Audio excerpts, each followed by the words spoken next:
Good evening, everyone. This is Michelle here. Michelle from Watergirl Quilt Co. We are your Canadian destination on the shores of the St. Lawrence River in Prescott, Ontario, right across from northern New York State. And tonight I'm actually coming to you from my home studio where I love to do my tutorials to inspire you and help you to learn with me. We all start our journey in the beginning, and we are all learning together here when you're a part of our Watergirl crew.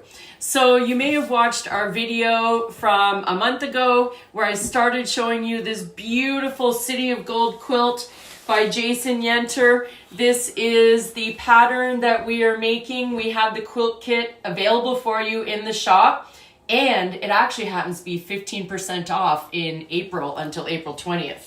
So where have we gone on this journey? Well, we learned how to applique our drunkard's path, our curved blocks onto our quilt top. And now we're ready to add on the borders. So I've kind of laid them out here for you. So first we have this 1 inch, it will be a 1 inch finished border. That is the first border. Then we are going to add the floral border secondly, and then the final border will be a beautiful piece border, and I laid out some of the blocks for you just so you could see what they look like. Now, I have not gone far ahead in this project because I wanted to share my journey with you. So, first of all, we think of borders on a quilt as a traditional quilt technique, and it is traditionally, we like to frame our quilts with borders. Then we had the modern quilt movement come along where they said, no, it's all about background, negative space, no borders. You can make your traditional blocks larger, which is kind of what you're seeing here. It's a very large curved piece. But Jason Yenter has also added borders. So I hadn't actually added borders to quilts in quite a while because I'd gone down the journey of modern quilting, and I had to dig deep into my memory of my best practices and things that kind of went wrong for me in the past when I put on borders. So here are some of the things I've experienced. If you've experienced these things too, type it in the chat or give us a comment. First off, you cut all of your quilt. We get excited, right? We get home, we've got the fabric, we're opening up the quilt kit, and we jump right to our cutting charts, and we're gung-ho, and we've got our labels or our paper plates, our baskets, however we organize our pieces, and we cut the whole quilt.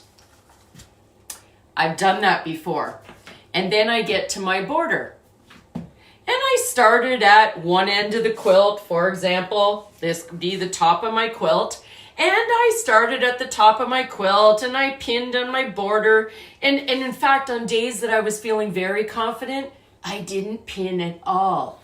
I got the first started. I got to my sewing machine. I just kept lining the border up as I went and thought I was all smart and started sewing. And two things happen. Sometimes you get to the end and there's not enough fabric remaining in your border. You're short a 1/4 inch. Sometimes the opposite happens. You get to the end and you have extra fabric. Well, if you have extra fabric at the end, there could be two problems. One problem could be your quilt didn't turn out to be as long as it was supposed to be for that strip. But the other problem could be is that your border is slightly stretching and pulling as you're going, and you just made your strip longer, and you're going to get a wavy border when that happens. So we don't want that to happen. So this time, Michelle did cut all of her strips on the cutting chart, but I didn't go any further. When the instructions said now piece together X number of strips so that you get a border piece of 88.5 inches long, I didn't do that step. All I did was cut my width of fabrics, approximately 42 inches, cut all my strips, set them aside. Okay. So you will see I have the first border put on. I'm going to remove these ones we're not using right now, and I will be repeating that part of tonight's process with my other two borders. Okay, so first off, when I went to my pattern, and it may be tricky to see, but we're doing the very inner first border. When I went to my pattern and my cutting, quite interesting, got my wrong page here. Jason Yenter's instructions say, add on the 2 inner border strips that measure 1.5 inches by 88.5 inches. Okay, folks, so that means when Jason Yenter made this quilt, his quilt was 88.5 inches long. Will my quilt be that? Will your quilt be that? It will depend on if we cut it exactly like Jason Yenter did, and did we sew it exactly like Jason Yenter did. So I think you can guess that that might not always happen. So here's what we're gonna do. Here are my 5 tips for you tonight so that your borders don't go south of the border, that you don't have wobbles, that you don't have borders that are too short, too long, and so on. So the first tip I'm gonna give to you that I did, and I'm gonna lift up this edge and you might be able to see, is I, first of all, actually made sure I was square, okay? It's important to make sure my actual quilt top is square before I start adding borders to it. We don't want to turn into the quilt version of the Leaning Tower of Pisa, folks. If part of your corner of your quilt is not quite square and I'm adding 3 borders, it's just going to keep going slightly off. So I made sure my quilt was square. And another thing I did was each time I pieced one of my Drunkard's Path blocks, I took the time right then to make sure it was also squared up and it was 8.5 inch unfinished like my instructions said. That helped my quilt to go together squarely. Okay, so tip 1, square up your quilt before you put on the borders. We often think that's the last thing we do. Not always. Second tip, is I actually did what's called a stay stitch, and I know you can't see it here easily, but I went to my sewing machine. I had on my dual feed on my Bernina. If you don't have a machine with dual feed, put on your walking foot for this. It just feeds it nicer. And I did a 1/8 inch stay stitch all around. That did 2 things for me, that stay stitch. One thing is it made sure that my open seams are staying together, because my seams, a couple of them were starting to come apart even though I lowered my stitch length when I pieced it. So the 1/8 secured my seams and my blocks. But if this had been a quilt where I had bias in it, perhaps I had half square triangles, or what's a good example? You're setting a quilt on point, okay? And so you've got those triangles. You're gonna have a bias on your outer edge. So by stitching down 1/8 all the way around my quilt, I'm securing all of my fabrics in place so that when I go to sew on that long border strip, I'm starting out with fabric that's cooperating with me, that's staying straight, and that is secured. So tip 1, have your quilt squared. Tip 2, do a 1/8 inch all the way around. I didn't know that trick for a long time. Do we have a question, Mr. Watergirl? We do, but I think it might be another video altogether. How do you square a quilt? Okay, thank you. Whoever just said that, thank you. That is Catherine. Catherine, that'll be another topic. Is that our dear friend, Catherine Hellick? Yes. Nice to see you on tonight, Catherine. I feel a little bit like Annie. When Annie does her videos, she takes a pause to have a sip of her water. Hope you're having a sip of something at home, whatever you enjoy. If you are new to following Watergirl Quilt Co, you may not have heard that we were the grand prize winner of the By Any Local Quilt Shop contest in 2024 for all of Canada, and we're very proud of that, and proud that you made that happen for us. Okay, so let's go to tip number 3. This is probably the most important tip of them all. Okay, so we are going to take measurements of our quilt top. Alrighty. So I have a magic number here for you. And those of you who don't know, I'm a former elementary school teacher. I like visuals. Mr. Watergirl, is the visual showing up on the screen? Yes, it is. Okay. So right down here, I didn't write it. In my instructions, Jason Yenter says that this long side of my quilt needs a border that is 88.5 inches. 88.5 inches. If I had cut my strip at 88.5 inches, I would have been in trouble when I went to my sewing machine.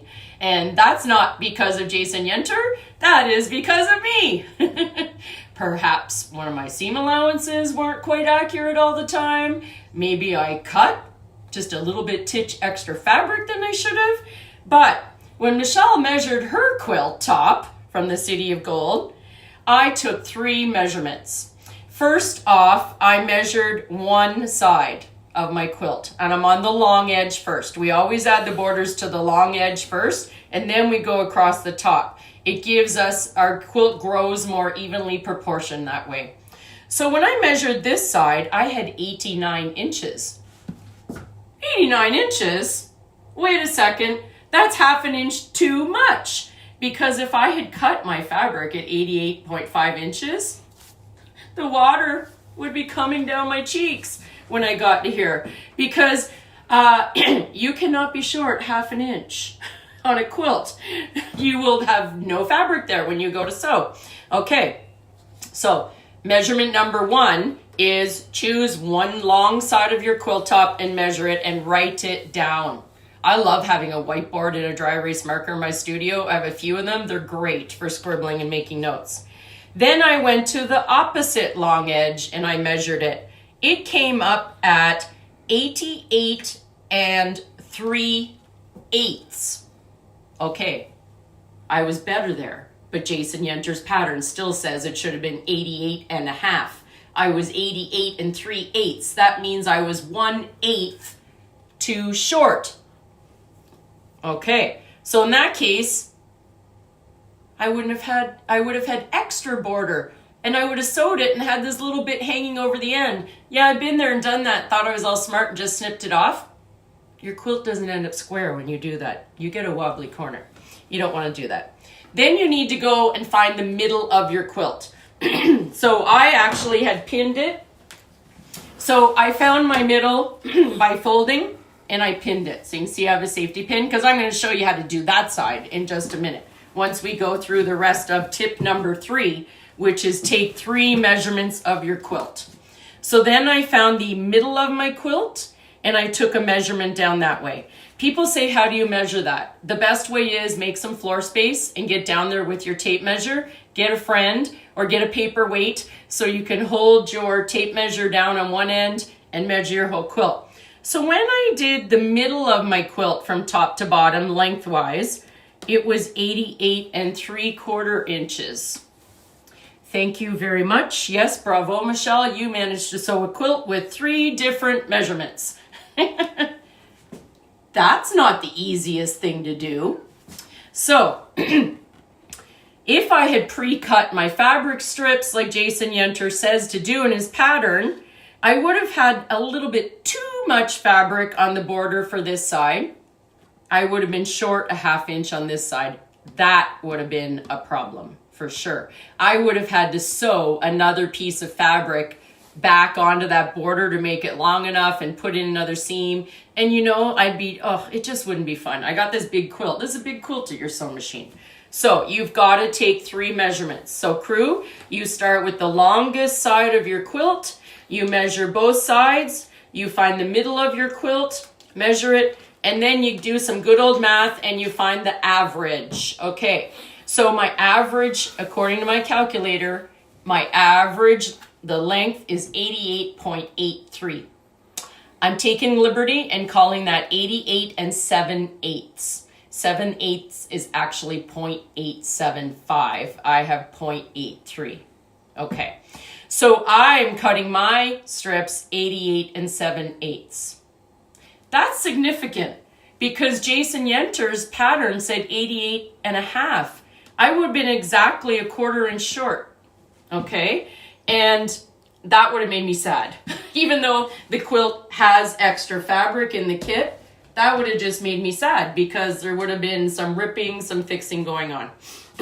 So we took our 3 measurements. So, okay, it's the quiz, folks. Number 1, make sure your quilt's square. Number 2, stitch 1/8 all the way around it to secure everything in place, especially if there's bias seams anywhere. And then number 3, you're going to take the 3 measurements of your quilt, both sides and down the middle. Now we get to number 4. Okay, and this is where my tools come in. So I'm going to be using my Acorn Precision Piecing Glue. It comes in a squeeze bottle. This is a Canadian product. I'm very proud to say it is Canadian, and it is fabulous. This just is a game changer for your quilting. If you have used it and love us, type it in and tell us if you think it's a game changer too. So tip number 4 is that you want to start attaching your border to the middle of your quilt. So we're going to move slightly over here to my ironing board, and I'm going to move my quilt there. My beautiful City of Gold quilt. I can't wait to get the rest of the borders on. And so you will see that I put a pin so I know where the middle of my strip is. Okay. And then, oops, I got to grab my other strip. So then I would have my 88 7/8 inch of a strip of my sashing here. Okay. So this is live TV. And I just realized I forgot to measure the strip. So let's just do it super quickly right now. So I've got 36. This is going to be a little bit. 72. 782. 86. 88. And there's my 7/8. Okay, do not do this at home. Take time to measure it properly. There's my little ruler, but I'm going to free it. Okay. Alrighty. So I've got my strip that you measured carefully when you do it. And I'm going to find the middle of my strip. And the reason why we're starting at the middle of the quilt and with the middle of our strip is this is fabric. It's woven. It can move and stretch a wee bit, even when it's not on the bias.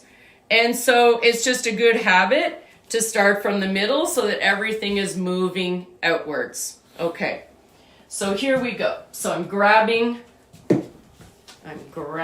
my border. I've got my wool mat because I do enjoy using my wool mat. And I've got my little Aliso iron here. Okay, so what I'm going to do is I'm going to take my Acorn glue. This is a water-soluble glue. It is non-toxic and it's not like crazy glue. You can easily pull it apart if you make a mistake and you glue it wrong. But I am doing a tiny little drop of glue about every 2 inches. I'm going to go along kind of as far as my ironing board will reach. And then I take putting my fabric right sides together, and I am going right there. And I'm lining this up, and it's actually everything is lining up extremely nicely here because I squared my quilt and I did the stay stitch. This glue is heat activated, so then I'm just going to press gently. You know when your glue is dried, if you don't see this, see I'm getting a little wet dot, that just means I need to dry it a bit more. You'll see that. This product does not hurt your iron. Over time, you can start to get a little bit of dirt on your iron from using it. I just use my Bohin iron cleaner to get it off. You need to clean your iron anyways, because if you're using interfacing different things, you know, as careful as you can be, you're going to get stuff on your iron. Okay, so then I will shift this along and I will keep and continue going and so on like that. So, oh, Michelle, you didn't measure accurately.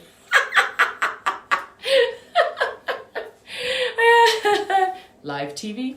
Okay, so that would be the idea. Let's just reposition it here. See, easy to get my glue off. I would have glued it all just like that until I had it all in place, okay? So starting from the middle is very important. Mr. Watergirl's chuckling at me here. You know, I heard that Jenny Doan of Missouri Star started her business in a shed at the end of her driveway. And look where she is. So, Here we go. I'm going to channel my inner Jenny and push on here. Alrighty. So then I would take that and sew it down after I've glued it all in place. And then my final thing to make sure it wasn't wobbly, I'm not going to make you go watching me at the sewing machine this evening. But my final step then, after I sewed it on, is that really important when you're pressing it, okay?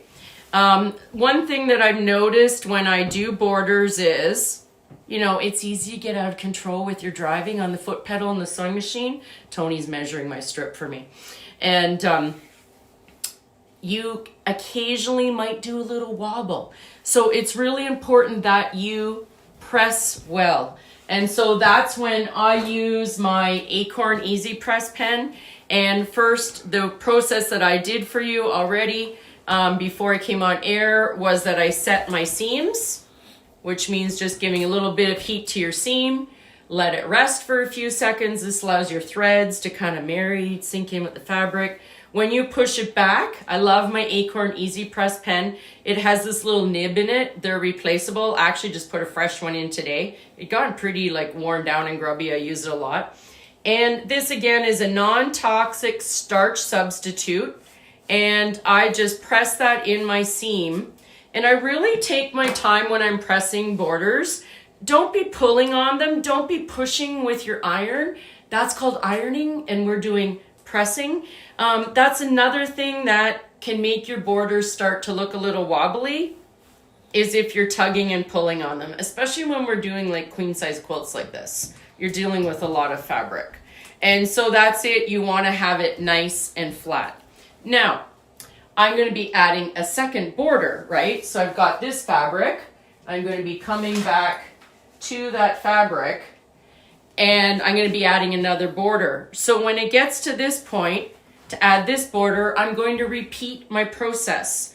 I will be squaring up my quilt. I won't probably do a stay stitch around this one just because it is a border and there's no seams in there. But I certainly could do that if I was concerned that things are going to start to wobble and move on me. That is definitely always a good thing to do.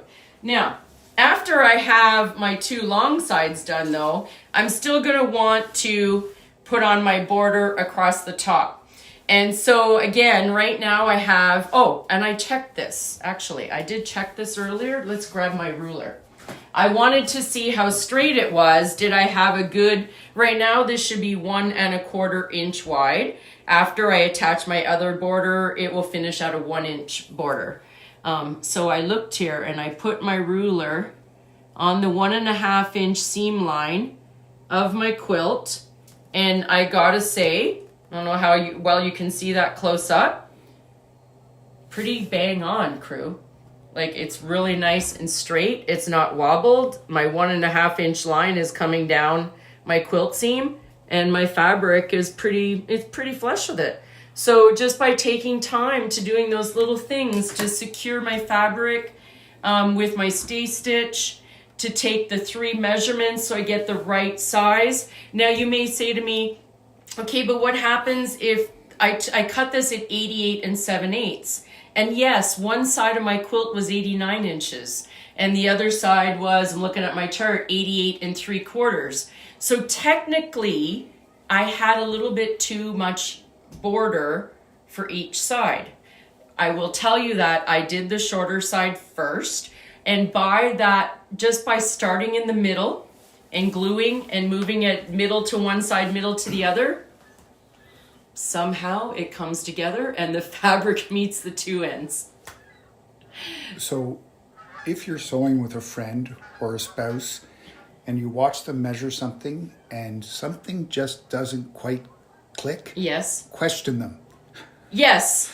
Did you notice what yes. There's something wrong with what you were saying, but I couldn't figure out what it is. Yeah, I got nervous. Live TV. Makes me wonder how, Kelly Ripa does it every morning with her hubby. I forget which show they're on. But, yes. So, yeah, always stop and question yourself when you're not sure. What is it they say? Measure twice, cut once. I only measured once that time. The nice part about this border is it's a piece border anyways, because of it being so long and we're using width of strap fabric, we had to piece it together. So I will just put on a new piece and recut it. Not a big deal. But I hope that will help you gain confidence in doing borders that are straight and not wobbly on you. It's sad when you've done all that work to piece it and now you're putting on the final, getting near the end with your borders. Don't give up, crew. You're getting tired. Hang on there. Take the time to do those measurements. Why do I glue instead of pin? Simple thing is, the minute you pin, you've shifted fabric. And I use pinning often in my quilting. But in this situation, I no longer use pins. I only use glue because it really takes the time to secure that border exactly where I want it so that things don't shift when I'm sewing. So, were there any other questions there this evening, Mr. Watergirl? Lots of support for Acorn. Oh, good to hear. And a suggestion from Catherine not to do this late at night. Well, it's hard to find a good time, but And Sandra's suggesting that maybe it has to be the Michelle and Tony show. that's a good idea. We've also got a request for sewing with Charlie for kids sewing with my little cousin who likes to sew. I hope that you will try this technique out the next time you're adding a border. If you love this beautiful quilt, we do have a couple of kits left in stock and all the fabric. I am looking forward to adding on the rest of the borders, and I'm going to have some updates for you because when I get to that third border, that is a pieced border with squares in the corner. We've got this here. I plan to do some very careful measuring, and if I find out some good tips for that, I will post them at our Facebook group called Share Your Creations so that I can help all of you who are making it too. Question from Sue Scott. Yes. When doing borders, do you join by using a straight seam? So I prefer to join by using a straight seam, yes. And this is the way Jason Yenter does it in his pattern as well. He has you join what's called the short ends. So I am just sewing short end right across. But when I did that, Susan, so you can see one there, and I pressed them open, which is what he also suggested. This is the way I would do it myself. I lowered my stitch length to 1.75 on my sewing machine. My default is 2.5. I lowered it to 1.75 so that when I opened the seams, they were less likely to fall apart. I think I also did a reverse stitch front and back at each end too, just be extra careful because there's nothing worse than sewing a quilt and then you go back and you can see where a little bit of a seam started open and you have that tiny hole in your quilt. Some people will join these by mitered ends, so you would have a diagonal line joining your borders. You could definitely join them that way as well, whereas you would do a 45-degree line across just like as if you were making quilt binding. In this quilt, there's a lot of movement going on with all of my blocks, and I didn't want to add in any other direction of seams. So I have to say, I think Jason Yenter chose the right way of having you join the short ends for his quilt this time. But you can do them either way. And this technique is for putting on borders when you're not mitering the corners. That changes things a little different if you were joining your borders at mitered corners on 45-degree angles. But that is a really good question. Susan has a couple of things to add. If you're piecing a striped border, consider a straight seam. Yes. And a corner pop tool is great for cutting the diagonal for a perfect seam. Absolutely it is. That must be Susan Madu on there. Hi, Susan of Modern Blended Quilts, or I'd say our expert on the Deb Tucker Studio 180 tools. And yes, when you get to that point, whether you're doing binding or you want to join strips on a 45-degree angle, the corner pop ruler, which I have right here, I believe. Oh no, I'll have them all. You just watch. Oh yeah, that one's buried. Here it is. No, it's buried. I know where it is. It's in a project basket. Oh no, there it is. There it is. There it is. Tucker trimmer and corner pop. There we go. So yeah, you can use this one for sure for doing those nice 45-degree lines. You can kind of see it there and get your angles. It's a great tool. So I hope that really helps everybody. I'm going to turn off my pretty little iron. And I hope you have had a wonderful Sunday evening with us learning about borders. If you have topic suggestions, send them to me or type this in the video, because we are going to be doing another one in May, and I am open to suggestions. It might be about squaring up quilts, Catherine. We will just see, but the things that you would like to learn are things that I would love to teach you. So I hope that you will follow us at our Facebook page Wednesday, Thursday, and Fridays at 9 a.m. Eastern Time, when I am either in our store in Prescott or here in my studio showing you fabulous new products and fabrics and tips to inspire you on your quilting journey. And until next time, crew, stay safe, stay hopeful, and do something that makes you smile. And thank you for sharing your love of quilting with us.